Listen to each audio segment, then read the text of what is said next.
यो ब्रह्माणं विदधाति पूर्वं यो वै वेदांश्च प्रहिणोति तस्मै तं देवमात्मबुद्धिप्रकाशं मुमुक्षुर्वै शरणमहं प्रपद्ये।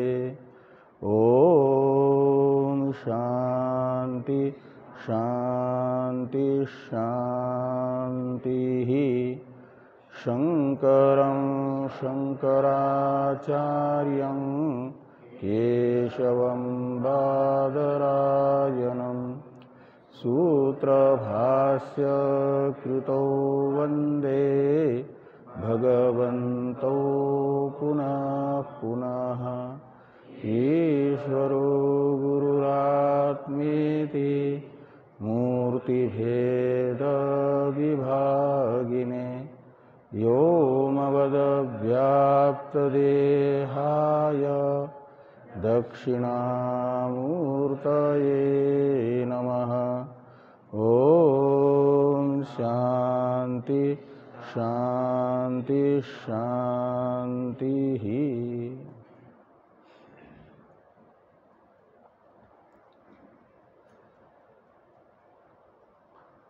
भगवान भाष्यकार के द्वारा विरचित आत्मबोध नामक प्रकरण ग्रंथ की चर्चा हम लोग कर रहे हैं।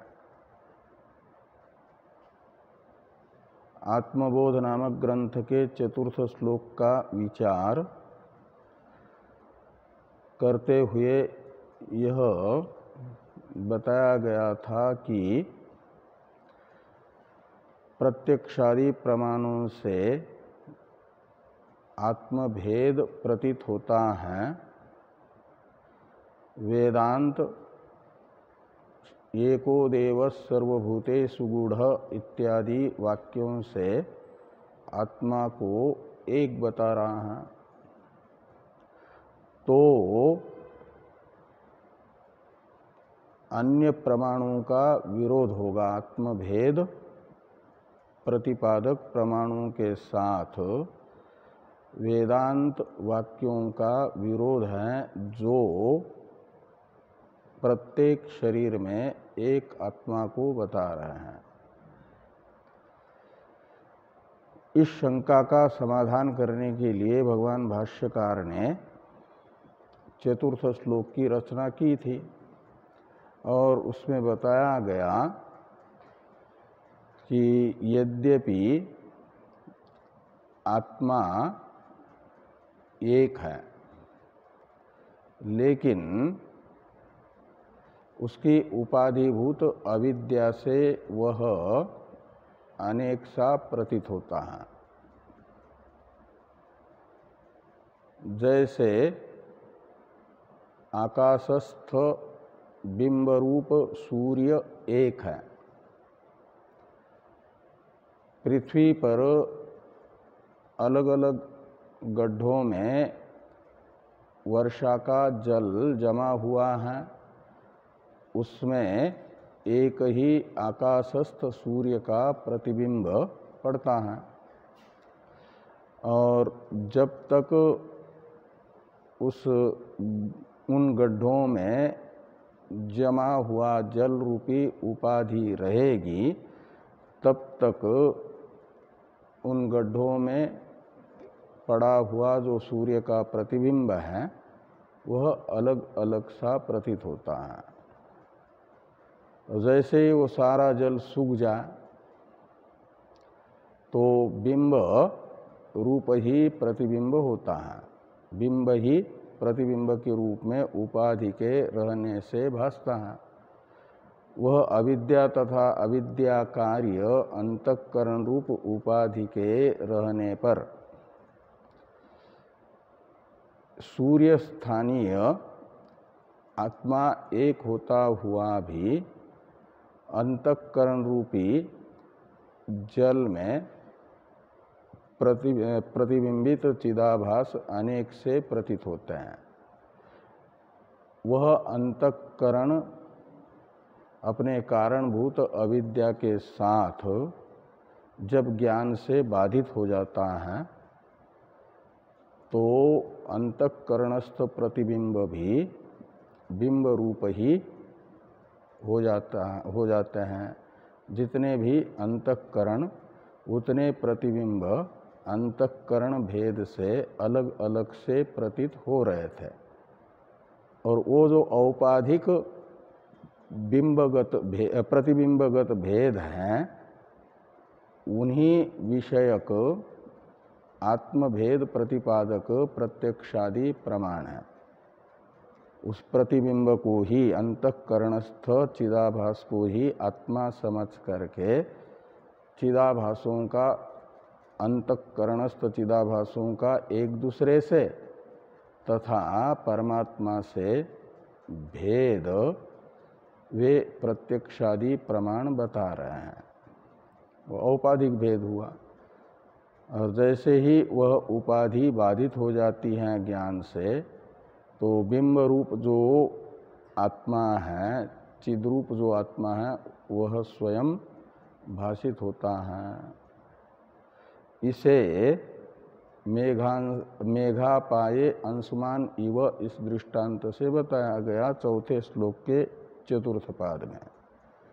अब कहते हैं कि मान लेते हैं वृत्त्यात्मक ज्ञान तत्वमशादी वाक्य से आत्मा को विषय बनाने वाला हो जाता है।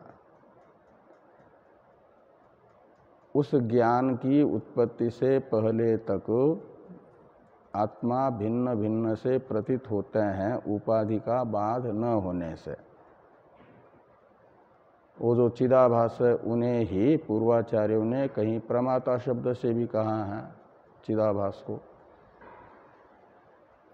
और ये कहते हैं पूर्वाचार्य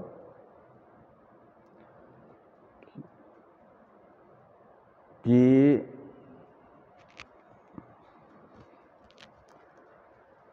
क्या है उस श्लोक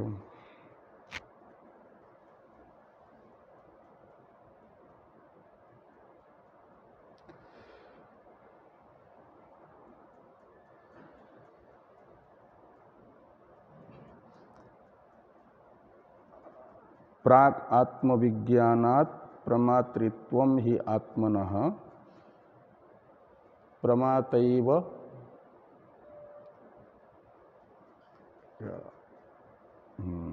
बाद यानी उसका अर्थ ये है कि आत्म साक्षात्कार होने से पहले तक ही आत्मा में प्रमातृत्व अबाधित रूप से रहता है, का मतलब जीव भाव रहता है।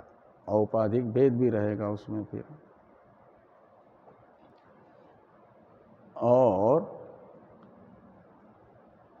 जैसे ही आत्म साक्षात्कार होता है तो पहले पहले प्रमाता की उपाधिभूत जो बुद्धि है, अहंकार है, इसका बाध हो जाता है। जैसे अग्नि जहाँ लगेगा पहले वहीं की वस्तुओं को जला करके वह दग्ध करेगा, फिर जैसे जैसे बढ़ता जाएगा और अग्नि के निकट निकट आने वाली वस्तुएं हैं उन्हें बाधित करेगा, जला देगा। ऐसे ज्ञान रूपी अग्नि अंतःकरण की वृत्त्यात्मक है। वह ज्ञान रूपी अग्नि अंतःकरण में प्रकट होगा और अंतःकरण को बाधित कर देगा, अज्ञान को बाधित कर देगा और फिर सारे जगत को बाधित करेगा।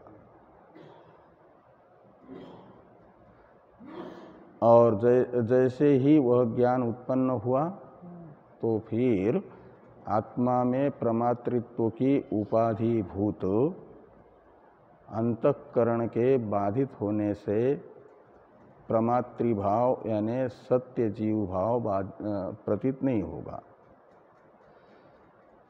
तो जब जीव ही नहीं रहा, जीव का परस्पर कल्पित भेद है, उपाधि के बाधित होने पर जो प्रतिबिंब है, बिंब रूप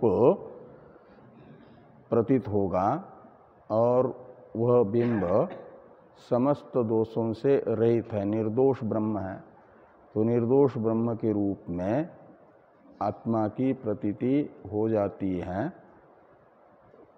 जिस उपाधि के कारण निर्दोष ब्रह्मरूप आत्मा होने पर भी अलग सा प्रतीत हो रहा था, उस उपाधि का बाधक ज्ञान आत्मवृत्ति है, चरम वृत्ति है, तत्वमशादि वाक्य से उत्पन्न हुआ ज्ञान है और उसकी आवश्यकता है उपाधि का बाध करने के लिए ज्ञान की। और उस ज्ञान से समूल अध्यास रूप अविद्या कहो या आवरण कहो भंग होने पर आत्मा स्वयं ही भाषित होता है, उसे फल व्याप्ति की आवश्यकता नहीं है। फल व्याप्ति, वृत्ति व्याप्ति, ऐसे दो प्रकार की व्याप्तियां बताई थी। उसमें से वृत्ति व्याप्ति कहा जाता है तत्वमशादि वाक्य से उत्पन्न हुए ज्ञान की विषयता, वृत्त्यात्मक ज्ञान की विषयता। वृत्ति विषयता है फल व्याप्ति, और वृत्तिस्थ चिदाभास के द्वारा भासमानता ये है फल व्याप्ति। तो जो जड़ पदार्थ होंगे उनमें तो वृत्ति व्याप्ति यानी वृत्ति विषयता की भी आवश्यकता है उन्हें अनावृत करने के लिए, और फल व्याप्ति की आवश्यकता है भाषित करने के लिए। वृत्ति व्याप्ति का प्रयोजन है प्रमेय का अनावृत होना। प्रमेय विषयक आवरण का भंग कहो, बाध कहो, निवृत्ति कहो, इसके लिए फल व्याप्ति आवश्यक है। इसी के लिए क्या नाम, वो वृत्ति व्याप्ति आवश्यक है आवरण भंग करने के लिए। तो वृत्ति व्याप्ति का फल क्या हुआ? प्रमेयगत आवरण की निवृत्ति। प्रमेय है यहाँ पर ब्रह्मात्म एकत्व वेदांत में, और उस ब्रह्मात्म एकत्व रूपी प्रमेय विषयक जो अज्ञान है अनादिकाल से हमारी बुद्धि में, उसे बाधित करने के लिए कहो या निवृत्त करने के लिए कहो, आवश्यकता है प्रमेय में वृत्ति व्याप्ति की। और वृत्ति व्याप्ति का स्वरूप है वृत्ति विषयता। इसलिए तत्वमसि वाक्य से उत्पन्न हुई ब्रह्मात्म एकत्व विषयक वृत्ति आत्मा को अनावृत करने के लिए आवश्यक है। उससे आत्मा अनावृत हुआ का मतलब उपाधि मात्र का बाध हुआ। उपाधि ही आत्मस्वरूप की आवरक है, और वह आवरक भूता उपाधि तत्वमशादि वाक्य से उत्पन्न हुए अहम ब्रह्मास्मि इस दृढ़ ज्ञान से निवृत्त हो जाती है, यानी बाधित हो जाती है। अब वृत्ति व्याप्ति का प्रयोजन संपन्न हुआ। अब प्रमेय यदि जड़ होगा तो वो स्वतः भाषित होगा नहीं, उसके लिए आवश्यकता होती है फल व्याप्ति की भी। घट स्वयं जड़ होने से तद विषयक अज्ञान भी बुद्धिस्थ दूर होना आवश्यक है, वह घटाकार वृत्ति से दूर होगा। और घट जड़ होने से उस घटाकार वृत्तिस्थ चिदाभास को कहा जाता है फल, वृत्तिस्थ चिदाभास। और उस चिदाभास से घट में भासमानता आएगी। वो जो घट में भासमानता आई यानी घट ज्ञात हो रहा है, जाना जा रहा है, भासमानता, ज्ञायमानता, ये सब एक चीज है। और वो ज्ञायमानता होती है यानी फल व्याप्ति होती है जड़ पदार्थों में। आत्मा को छोड़ करके अनात्मा मात्र जड़ है, इसलिए अनात्मा में तो वृत्ति व्याप्ति भी उसे अनावृत करने के लिए और भाषित करने के लिए फल व्याप्ति की भी आवश्यकता होती है। और फल व्याप्ति का प्रयोजन है, फल व्याप्ति का स्वरूप हुआ भासमानता, प्रयोजन हुआ प्रमेय का भाषित होना। ये दोनों अलग अलग चीज़ें हैं।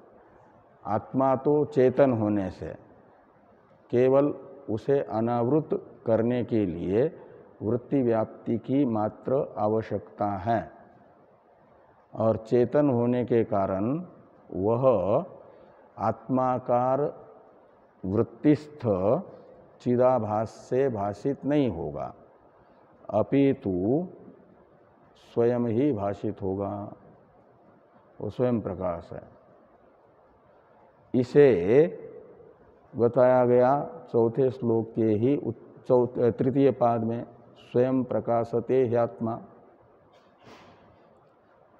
अब स्वयं प्रकाशते का मतलब वो एक है, उस समय वृत्ति की भी उसे कोई आवश्यकता नहीं है।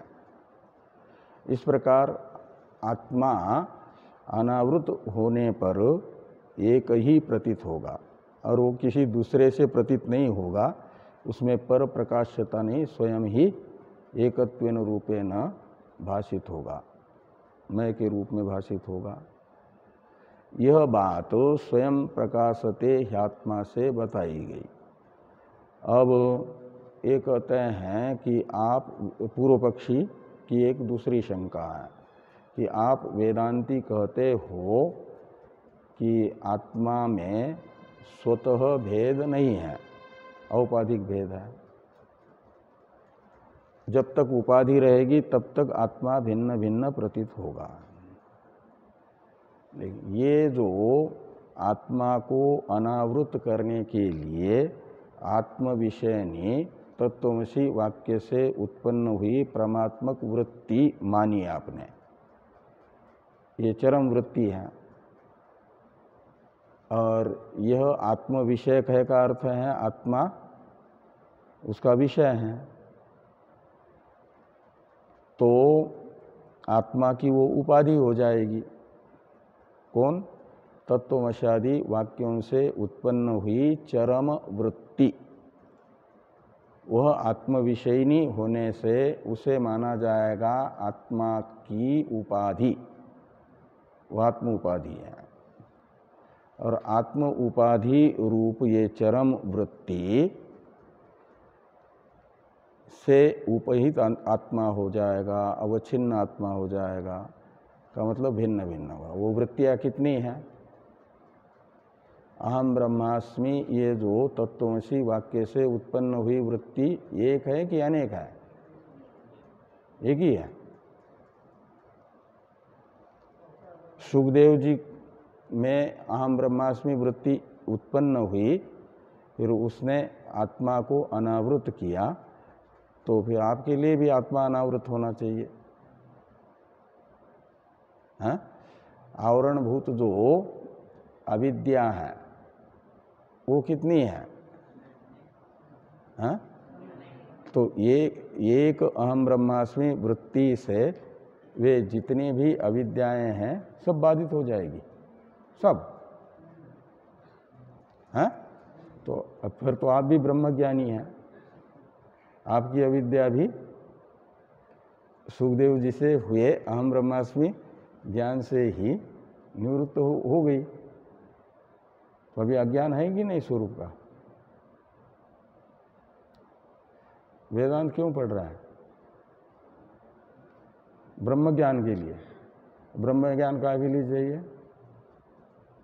ब्रह्म ज्ञान की क्या आवश्यकता है? ब्रह्म ज्ञान की जरूरत किस लिए है? स्वरूप को अनावृत करने के लिए, अज्ञान को मिटाने के लिए। इसका अर्थ है अज्ञान मिटा नहीं है। जो ब्रह्म जिज्ञासु है, यानी ब्रह्म ज्ञान चाहता है, उसकी बुद्धि में अपने स्वरूप विषयक अज्ञान अबाधित रूप से विद्यमान है। उसे निवृत्त करने के लिए न ब्रह्म ज्ञान चाहिए, और उसका निवर्तक ब्रह्म ज्ञान मानना पड़ेगा, अलग अलग है।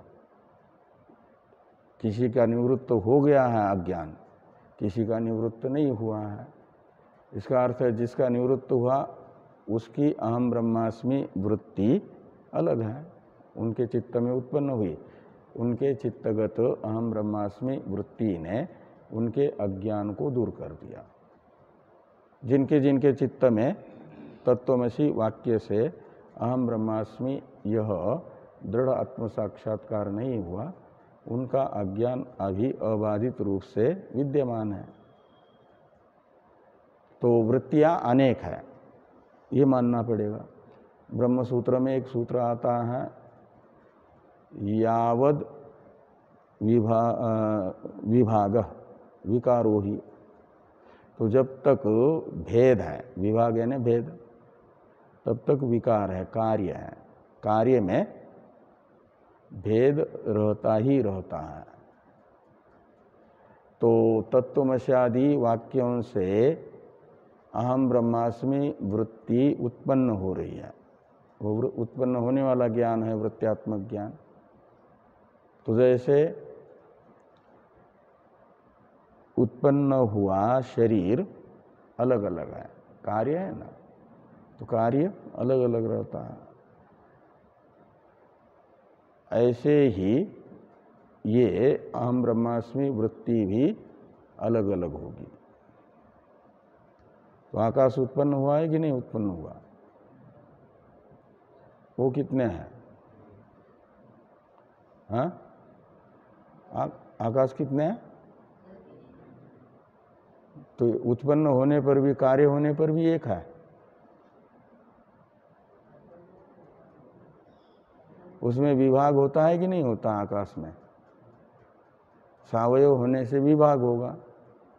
विभाग होगा तो आकाश के दो भाग पंचीकरण प्रक्रिया में करते ही है कि नहीं करते हैं? तो एक 50% बराबर आधा वाला भाग एक, फिर उसके 4 भाग कर दिए, बाकी 4 भूतों के आकाश के भाग के साथ मिला दिए, तो पंचीकृत आकाश और अपंचीकृत आकाश ये दोनों एक ही है? दोनों अलग अलग हैं। एक यानी जहाँ विशेषता आएगी, भेद होगा, वहाँ पर भेद का अर्थ है ये विशेषता। विशेषता का नाम ही दूसरा भेद है। तो ऐसे ये जो वृत्ति है तत्वमस्यादि वाक्य से उत्पन्न हुई है, तो उत्पन्न हुई तो इस वृत्ति के भी सबके अंतःकरण में एक जैसी ही उत्पन्न होती है या अलग अलग प्रकार से उत्पन्न होती है?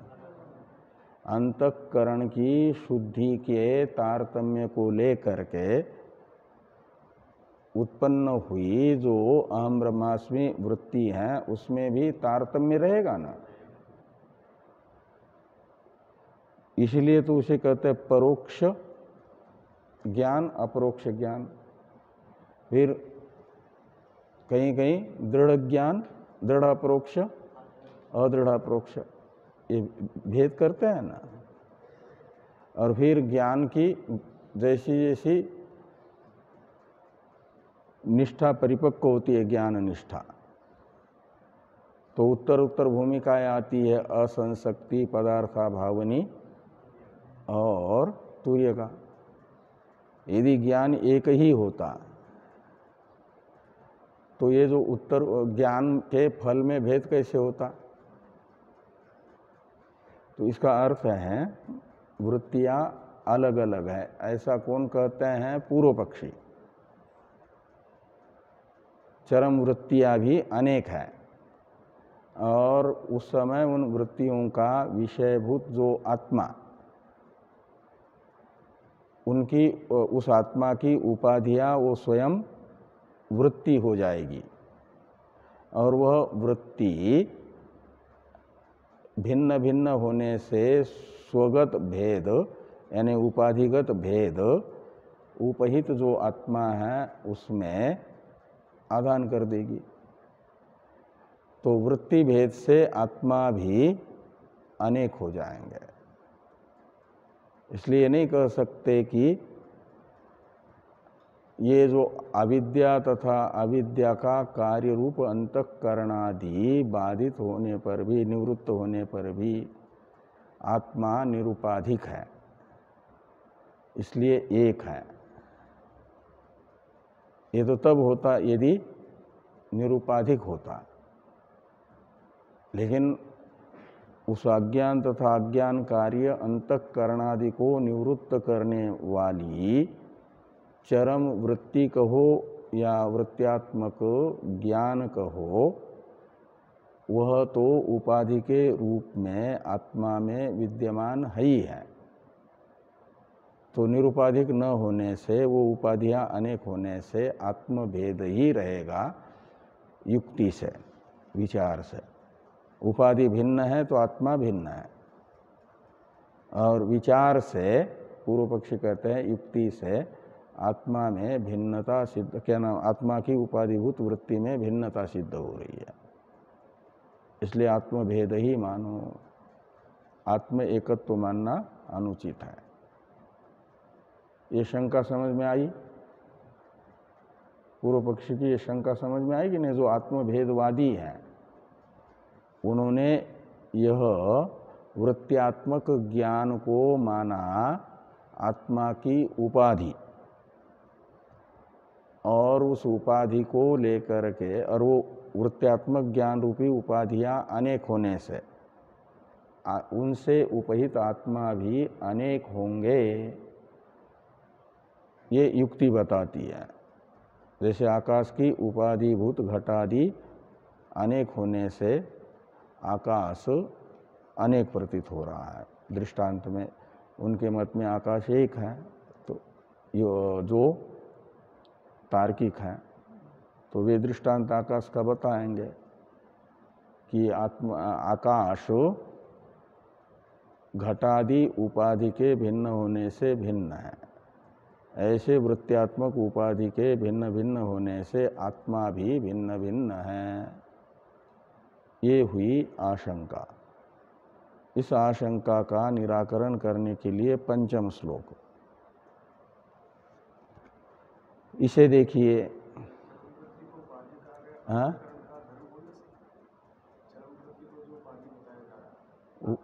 हाँ हाँ, वो भी उपाधि है, इसलिए क्योंकि उत्पन्न हुई है। जो उत्पन्न होगा वो अनात्मा रहेगा, आत्मा भिन्न रहेगा।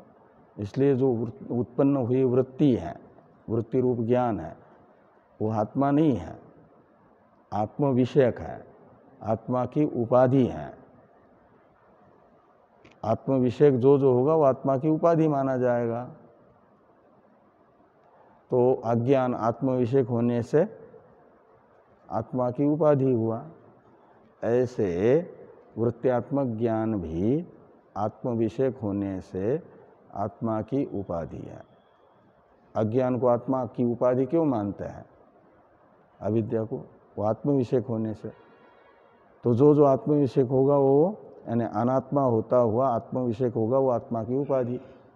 अज्ञान अनात्मा है, लेकिन आत्म विषयक होने से आत्मा की उपाधि है। जैसे ऐसे अंतःकरण की वृत्ति भी अनात्मा अंतःकरण का ही चरम परिणाम रूपा होने से अनात्मा है और आत्म विषयक है, इसलिए आत्मा की उपाधि है।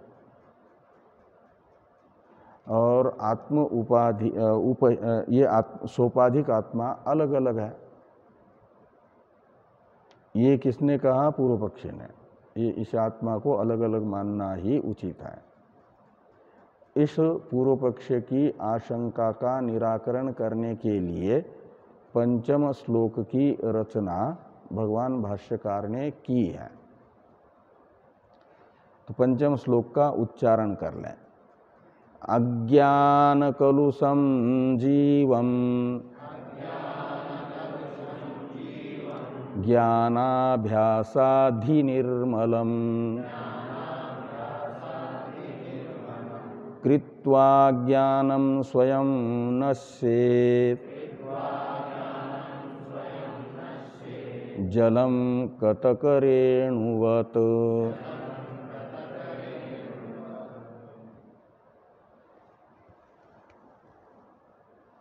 तो कहते हैं जो अनेक प्रतीत होते हैं आत्मा, उनका नाम है जीव। जीव अनेक प्रतीत हो रहे हैं, और वो जो जीव हैं उसके यहाँ पर दो विशेषण बताए गए, अज्ञान कलुषम,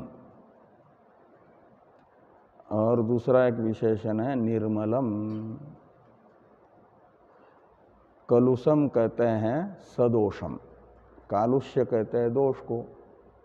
कालुष्य जिसमें है उसे कलुष कहा जाएगा, कालुष्य से युक्त कलुष, और कालुष्य शब्द का अर्थ है दोष।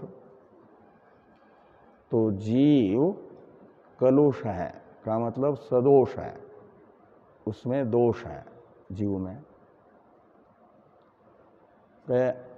किससे कलुषित है वो? तो अज्ञान कलुषम, यानी अज्ञान से कलुषित है, सदोष है। और अज्ञान रूपी दोष का निमित्त निवृत्त हो जाए। दोष का निमित्त है अज्ञान, और वो अज्ञान रूपी दोष का निमित्त निवृत्त हो जाए तो जीव को कलुषित करने वाला कौन है? जीव को कोई कलुषित नहीं करेगा। अज्ञान तथा अज्ञान का जो सदोष चित्त रूपी परिणाम है परंपराया, वही अज्ञान जीव को करता है कलुषित, राग द्वेषादि दोषों से युक्त। वह अज्ञान जब तक रहेगा तब तक जीव को माना जाएगा दोष युक्त, और जैसे ही ज्ञानाभ्यास से जीव दोषों से रहित होता है, तो ये कहते हैं ज्ञानाभ्यासाधि निर्मलम। तो वह अज्ञान कहो या अविद्या कहो से कलुषित हुआ जीव, वह ज्ञानाभ्यास से शुद्ध हो जाता है। ज्ञानाभ्यास में ज्ञान शब्द से लेना तत्वमशादी वाक्यों से उत्पन्न हुई वृत्ति, वह वृत्ति तत्वमशादी वाक्यों से साक्षात्कारात्मक ही उत्पन्न होती है। तत्वमसी वाक्य से साक्षात्कार ही होगा जो तत्वमसी वाक्यार्थ शब्दार्थ को तथा शब्दार्थ ज्ञान पूर्वक वाक्यार्थ को समझेगा उसे। लेकिन वह उत्पन्न हुआ ज्ञान अवान्तर भेद से दो प्रकार का होता है, अदृढ़ अपरोक्ष, दृढ़ अपरोक्ष। तत्वमसी वाक्य से उत्पन्न हुए ज्ञान में अदृढ़ता का हेतु होता है विपरीत भावना और संशय। आत्म एकत्व विषयक और आत्मा के निर्दोषता विषयक संशय हो जाए, या विपर्य हो जाए। तो विपर्य है कि आत्मा भिन्न ही है। विपर्य का अर्थ होता है विपरीत ज्ञान, विपरीत निश्चय। जैसा शास्त्र बताता है आत्मा का स्वरूप, उससे विपरीत स्वरूप से आत्मा का निश्चय, वो है विपरीत ज्ञान, विपरीत भाव। और उससे एक उत्पन्न होता है संस्कार। फिर जैसा जिस वस्तु का ज्ञान होगा उस वस्तु का वैसा ही संस्कार बुद्धि में पड़ता है। आत्म भेद विषयक निश्चय रहेगा, अनुभव होगा, वृत्ति बनेगी, तो वह वृत्ति आत्मा के भिन्नता का संस्कार बुद्धि में डालेगी। उसे कहा जाएगा विपरीत भावना, विपरीत संस्कार, विपरीत वासना, अशुभ संस्कार, ये सब नाम हैं विपरीत निश्चय से बुद्धि में पड़े हुए संस्कार के।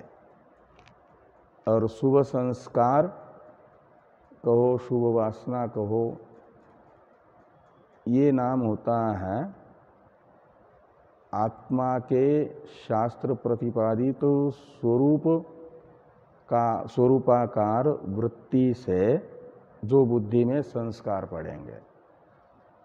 तो शास्त्र प्रतिपादित आत्म स्वरूप है निर्दोष, एक, असंग। वैसे ही आत्मा के संस्कार बुद्धि में पड़ेंगे, फिर आत्म एकत्व विषयक संस्कार पड़ेंगे।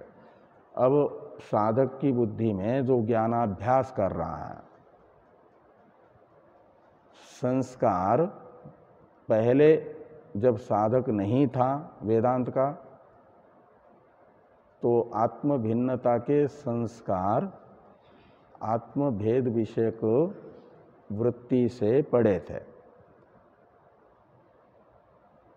वो स्टोर है बुद्धि में, संग्रहित है। और अभी ज्ञानाभ्यास कर रहा है, उस ज्ञानाभ्यास के करते करते जैसे जैसे ज्ञानाभ्यास का दूसरा नाम है निधिध्यासन। ज्ञान की जो 3 साधन भूमिकाएं हैं ना, उन 3 साधन भूमिकाओं में से विचारणा तथा तनुमानसा नामक द्वितीय तथा तृतीय भूमिका को कहा जाता है ज्ञानाभ्यास, और उसमें विशेष करके निधिध्यासन। जो ये हैं द्वितीय शुभ विचारणा, वो एक प्रकार से वास्तविक रूप से श्रवण मनन होता है, उसका नाम है शुभ विचारणा। वो है ज्ञान का ही साधन संप्रज्ञात समाधि। श्रवण काल में ही जब आत्मविचार करते करते विचारणीय आत्माकार वृत्ति बनती है,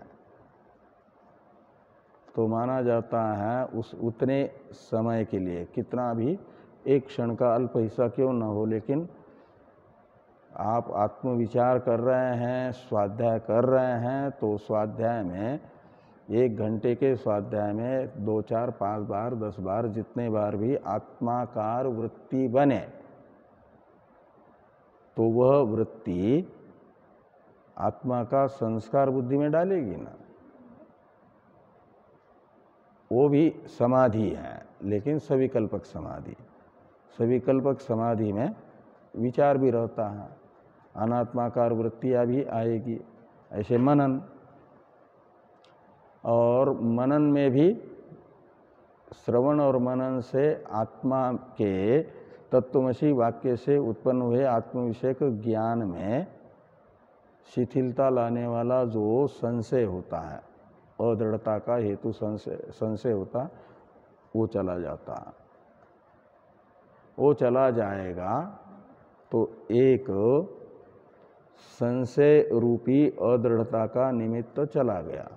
2 होते हैं निमित्त दृढ़ता अदृढ़ता के, और वो 2 निमित्त जिसके चित्त में नहीं है, उसके चित्त में तत्वमसी वाक्य से अहम ब्रह्मास्मि ऐसा दृढ़ साक्षात्कार ही होता है। इसलिए सबको मनन निधिध्यासन करने की आवश्यकता नहीं होती। किसी किसी को श्रवण मात्र से ही अहम ब्रह्मास्मि साक्षात्कार हो जाता है। इसलिए मनन निधिध्यासन को तो माना गया श्रवण का सहयोगी। साक्षात्कार ये श्रवण का फल है। दृढ़ अपरोक्ष का हेतु श्रवण है और उसके सहयोगी है मनन निधिध्यासन। वो किसमें सहयोग करते हैं? तत्त्वमसि वाक्य से उत्पन्न हुए ज्ञान में अदृढ़ता के कारणभूत आत्मविषयक संशय और आत्मविषयक विपर्य, विपर्य यानी विपरीत भावना, वो जो संस्कार है, विपरीत संस्कार, भेद का संस्कार, इनको दूर करने में निमित्त बन जाता है। और जैसे ये दोनों निमित्त दूर हो जाता है, ये अंतःकरणगत दोष माने गए हैं। अरे इन दोषों से युक्त अंतःकरण रहेगा तो उसमें श्रवण से ज्ञान तो हुआ लेकिन अदृढ़ ज्ञान हुआ।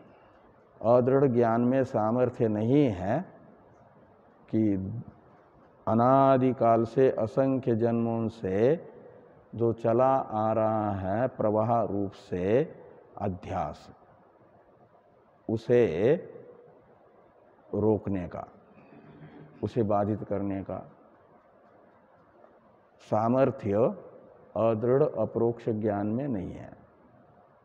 उसमें अदृढ़ता के हेतु को दूर करना पड़ेगा, संशय विपर्य को दूर करना पड़ेगा। इसलिए किया जाता है ज्ञानाभ्यास, मनन निधिध्यासन, श्रवण के सहयोगी। और श्रवण मनन से परोक्ष ज्ञान हुआ, निधिध्यासन से पूर्व जन्म से पड़े हुए विपरीत संस्कार के विरोधी संस्कार अंकुरित होते हैं, पल्लवित होते हैं, पुष्पित होते हैं, फलित होते हैं। अंकुरित होना है, जो बीज पड़े थे उनके वो पहले 2 पत्ते निकलते हैं तो माना जाता अंकुर आ रहा है, और फिर वो बढ़ता है तो कई पत्ते होते हैं। यदि ठीक ठीक जलवायु उसको मिलता है, खाद पानी मिलता रहेगा, तो फिर खूब बड़ा होकर के अनेक पत्तों वाला हो जाता, तो पल्लवित हो गया। फिर पुष्प आते हैं, एक समय विशेष गुजरता है, फिर फल आते हैं। तो जैसे जैसे निधिध्यासन बढ़ता जाएगा तो शुभ संस्कार अंकुरित तो पहले से था, वो पल्लवित होगा, पुष्पित होगा और फलीभूत होगा। का मतलब आपकी चित्त में से विपरीत भावना शिथिल होती जाएगी। नहीं तो विपरीत संस्कार और शुभ संस्कार का आपस में हो जाता है युद्ध। और किसके लिए युद्ध होता है? लड़ाई होती रहती है। अहम इत्याकारक जो वृत्ति है बुद्धि में बनेगी ही बनेगी। उस आपकी अहम वृत्ति को अशुभ संस्कार अपने विषय के ओर खींच करके ले जाने का प्रयास करता है। और यदि बलवान होगा अशुभ संस्कार तो हमारी अहम वृत्ति उन अशुभ संस्कारों के द्वारा अपहृत की गई शुभ संस्कार को पराजित करेंगे। अल्प हैं, वो निर्बल हैं, और अनात्मा उपाधिभूत कार्यक्रम संघात को आलम्बन बनाएगी। क्योंकि अशुभ संस्कार वही हैं, शरीर के ही आत्मरूप से संस्कार, तो शरीर आदि को ही आत्मरूप से विषय बनाएगी। उससे फिर और दृढ़ होते जाएंगे अशुभ संस्कार। और शुभ संस्कार क्या करेंगे कि अपने विषय आत्म एकत्व को आलम्बन बनाने के लिए हमारी अहम वृत्ति को प्रेरित करेंगे। अब इनमें से जो विजयी होगा उनके विषय को आलम्बन बनाएगी अहम वृत्ति। तो हम साधक हैं यदि, तो प्रयत्न होना चाहिए अल्प होने पर भी, दुर्बल होने पर भी शुभ संस्कार को सहयोग करने का, जिससे उन्हें बल मिले, ऐसा प्रयत्न हमारा हो। जहाँ तक हो सके अपने शक्ति के अनुसार अशुभ संस्कार को रोकें और शुभ संस्कार को, अपनी अहम वृत्ति को आत्म विषयक बनाने के लिए सहयोगी बने। तो निधिध्यासन यही है। हम समाहित हो करके जहाँ अहम वृत्ति उत्पन्न हो रही है वहीं पर एक प्रहरी बन करके बैठे, यानी सचेत रहें कि शत्रु जो अशुभ संस्कार है वह अहम वृत्ति को छू न सके, स्पर्श न कर सके, और अहम वृत्ति आत्मा के अभिमुख हो सके, तो माना जाता है निधिध्यासन हो रहा है।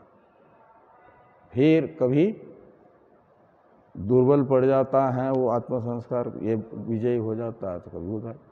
ये शुरू वाला आत्म निधिध्यासन ऐसे ही चलता रहता है, लेकिन प्रयत्न साधक छोड़ता नहीं है, करता ही रहता है, अपनी अहम वृत्ति को आत्माभिमुख करने के लिए प्रयत्नशील रहता है।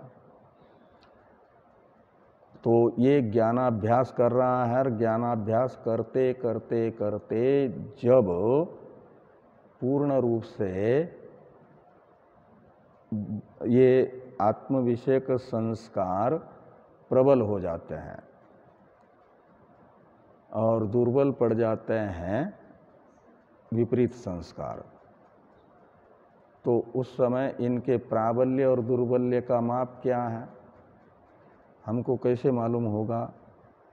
हमारे चित्तगत विपरीत संस्कार दुर्बल पड़ते जा रहे हैं, शुभ संस्कार बलवान होते जा रहे हैं। तो जो बलवान होगा वह विजयी रहेगा। यदि हमको बार बार हमारी अहम वृत्ति को आत्माभिमुख बनाने में विजय प्राप्त हो रही है, तो समझना चाहिए हम जिसका सहयोग कर रहे हैं वह प्रबल होता जा रहा है हमारे सहयोग से, और विपरीत संस्कार बार बार पराजित होते जा रहे हैं। पहले बार बार इनकी विजय होती थी, अब इनकी पराजय होती जा रही है। तो मानना चाहिए वो दुर्बल पड़ते जा रहे हैं, और एक समय ऐसा आएगा कि वे बिल्कुल ही आपकी अहम वृत्ति का अपहरण करने में असमर्थ महसूस करेंगे, शिथिल पड़ जाएंगे, मतलब पैरालिसिस ग्रस्त हो जाएंगे। किसी के शरीर का कोई अंग पैरालिसिस ग्रस्त हो जाता है, तो हाथ में हुआ तो हाथ ऐसा रुमाल भी उठा नहीं सकता ना इतना, ऐसे वे फिर आपकी अहम वृत्ति को नहीं खींच पाएंगे अपने विषय अनात्मा के ओर, सहज हो जाएगा। चलते फिरते आत्मा ही आपकी अहम वृत्ति का आलम्बन बनता जा रहा है, तो निश्चित है शुभ संस्कार दृढ़ हो गए। और फिर दृढ़ ये ज्ञानाभ्यास हो रहा है, तो पहले से श्रुत यदि तत्वमसि वाक्य है तो एक बार फिर से आपके स्मरण में आएगा, और अहम ब्रह्मास्मि ये उससे इस बार साक्षात्कार होगा, दृढ़ अपरोक्ष साक्षात्कार। उससे अज्ञान निवृत्त होगा, बाधित होगा। ये यहाँ पर कहा कि अज्ञान कलुषम जीवम ज्ञानाभ्यासाधि निर्मलम। तो ज्ञानाभ्यास यानी निधिध्यासन से जैसे जैसे जीव निर्मल हो जाता है, यानी चित्तगत विपरीत भावना शिथिल पड़ जाती है,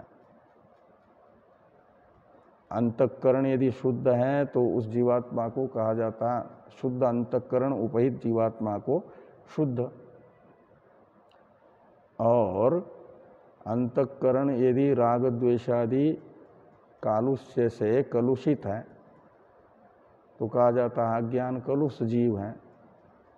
अंतःकरण के गुण दोषों का आरोप उससे उपहित जीव में होगा ना। तो पूर्व में मनन निधिध्यासन से पूर्व में ज्ञानाभ्यास से पूर्व में जो सदोष अंतःकरण युक्त होने के कारण अदृढ़ अपरोक्ष ज्ञान से युक्त था जीव, वह अदृढ़ अपरोक्ष ज्ञान आत्मभेद दिखाने वाली उपाधि को यानी समूल अध्यास को निवृत्त नहीं कर पाता। जैसे ही ज्ञानाभ्यास से विपरीत भावना के चंगुल से रहित हो जाती है अहम वृत्ति, तो फिर ज्ञानाभ्यासात माना जाता है निर्मल हुआ चित्त। अब आत्मभेद के संस्कार आत्मा में अंतःकरणगत राग द्वेषादि के जो ये सब हैं धर्म, राग द्वेषादि धर्म, आत्मभेद रूप धर्म, वो आत्मा में आरोपित नहीं होगा। फिर कहते ज्ञानम क्या करता है, जीव को ज्ञानाभ्यास से निर्मल कर देता है। ज्ञानाभ्यास ने निर्मल कर दिया तो स्वयं नश्येत, ज्ञानम स्वयं नश्येत।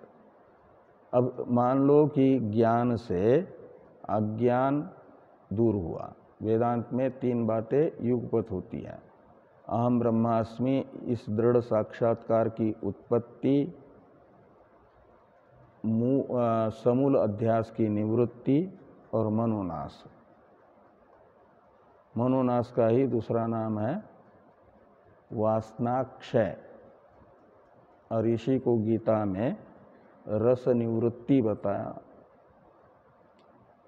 मनोनाश, रस निवृत्ति, वासनाक्षय, ये दृढ़ अपरोक्ष ज्ञान का फल है। समूल अध्यास की निवृत्ति और मनोनाश। तो इनको तो नाश किया ज्ञान ने का मतलब बाधित कर दिया सबको, और इन सब को बाधित करने वाला ज्ञान अपने आप को बाधित करेगा कि नहीं करेगा? इन सब को का मतलब समूल अध्यास को, अंतःकरण को बाधित कर दिया। किसने? ज्ञान ने। और स्वयं अपने आप को बाधित करेगा कि नहीं करेगा वो वृत्त्यात्मक ज्ञान? अंतःकरण का परिणाम है, परिणामी ही बाधित हुआ तो ज्ञान भी स्वयं बाधित हो जाएगा, सबको बाधित करके। जितनी भी आत्मा की उपाधि थी,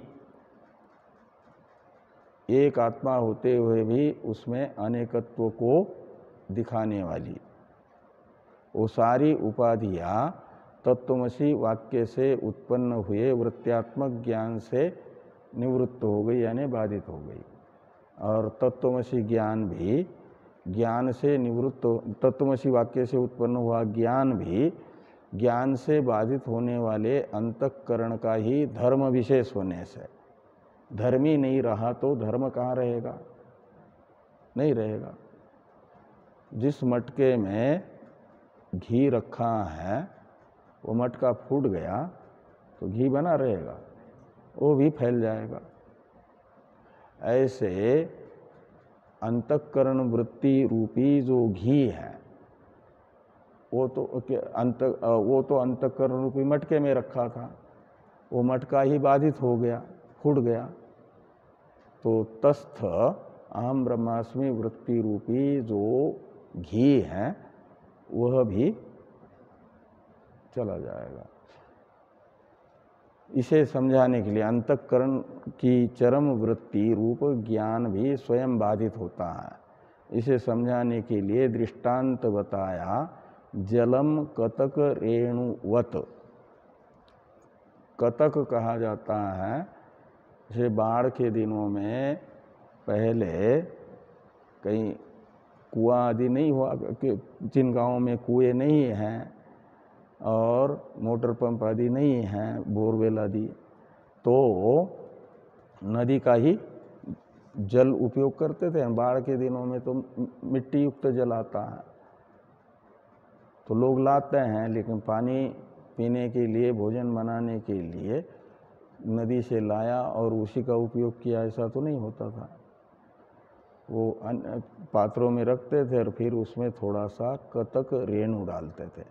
रेणु शब्द का अर्थ होता है चूर्ण, और कतक कहते हैं जल को शुद्ध करने वाला। जलगत जो मिट्टी आदि मैल है उसे पात्र के अंदर नीचे बिठाने वाला। जैसे उस कतक रेणु को मिलाया जाता था तो कतक रेणु मिट्टी जो पानी में मिली हुई है उनको उस पात्र के नीचे वाले हिस्से में ले जा करके तलवे में बिठा देता था, और स्वयं वो रहता था। तो स्वयं ऊपर ऊपर नहीं तैरेगा, वो स्वयं भी उस मिट्टी के साथ तलवे में जा करके बैठ जाएगा।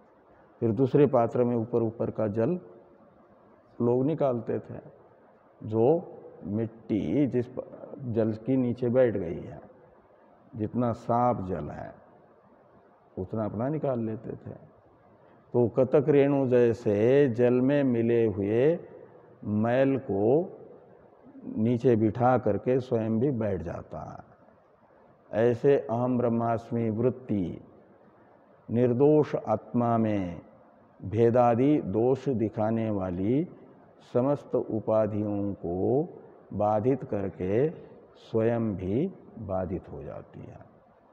ये कतक रेणु का दृष्टांत लो, या चिता की लकड़ी का दृष्टांत लो। चिता की लकड़ी जैसे शव को दग्ध कर देती है और स्वयं जैसी की तैसी बचती है। 10 क्विंटल लकड़ी चिता में रखी हुई थी, फिर अपना शव रख दिया, उस पर आग लगा दी, तो शव जल गया और लकड़ी बची। तो जैसे शव की राख कर देता है, ऐसे वो चिता में रखा हुआ काष्ठ जो है स्वयं भी जल जाता है।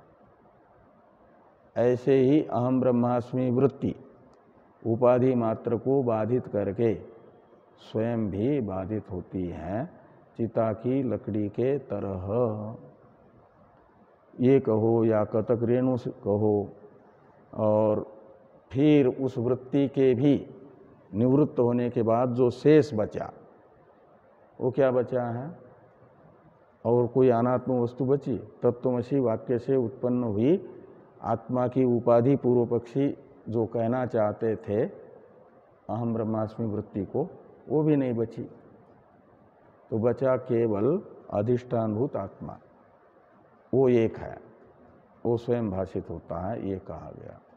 तो स्वतः आत्मा एक है, उपाधि से अलग सा प्रतीत होने पर भी, ये बताया। इसलिए युक्ति युक्त ही है आत्म एकत्व। आत्म एकत्व अयुक्त नहीं है, युक्ति विरुद्ध नहीं है, ये बताया गया। ओम पूर्णमदः पूर्णमिदं पूर्णात्